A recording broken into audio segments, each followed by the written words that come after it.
کمالیہ کے علاقے قادر بخش میں پیر سید عبداللہ شاہ کے 66ویں عرس کے آخری روز کی تقریبات جاری ہیں۔ دربار پر بڑی تعداد میں زائرین کی تعداد موجود وحدہ لا شریک ذات ہے اور تمام دنیا کا ایک ایک ذرہ اسی وحدہ لا شریک رب العالمین کی حمد اور تعریف میں مشغول ہے۔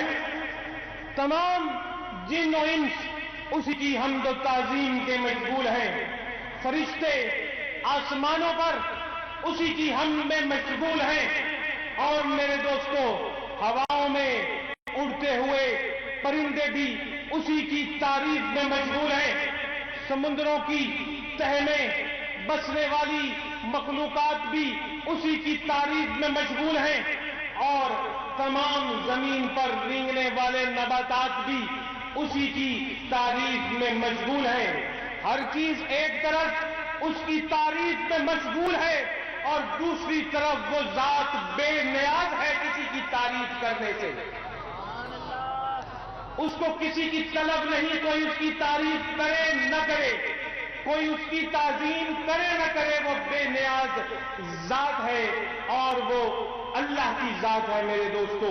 جو اس تعریف اسی رب الوحدہ لا شریک کی جس نے مومنوں پر احسان فرما دیا، اور خود قرآن مجید میں جس کا ارشاد فرمایا لقد من اللہ علی المؤمنین اذ بعث فیہم رسولا، کہ اے لوگوں، اے مومن لوگوں، اے ایمان والے لوگوں، اے محبت والے لوگوں، میں نے احسان کر دیا تم پر کہ تمہیں میں سے بشری روپ میں اپنے محبوب کو جلوہ کر دیا، جو تمہیں سارے میرے احکامات سناتا ہے، میری آیتیں تمہارے سامنے پڑھ کر سناتا ہے، اور اس شخصیت کا مقصد ہم لوگوں کو پاک اور صاف اور مطہر کرنا ہے۔ اور خود فرمایا قد افلح من زکاہا، وہ کامیاب ہو گیا جس نے اپنے باطن کو پاک کر لیا۔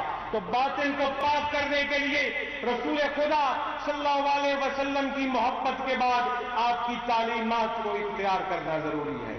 میرے دوستو، جب ہمیں پتا چلا کہ تمام کائنات اور کائنات کا ذرہ ذرہ اسی رب کی تعریف اور تعظیم میں مشغول ہے، تو اب میرے دوستو آؤ سنو، میں نے جو سورہ بقرہ کی سورہ العمران کی چند الفاظ آپ کے سامنے شروع میں پڑھنے کا شرف حاصل کیا، اس میں ہمیں یہ نظر آتا ہے کہ وہ رب جس کی تعریف میں ہر کوئی مشغول ہے، جس کی تعریف کا ہر کوئی محتاج ہے۔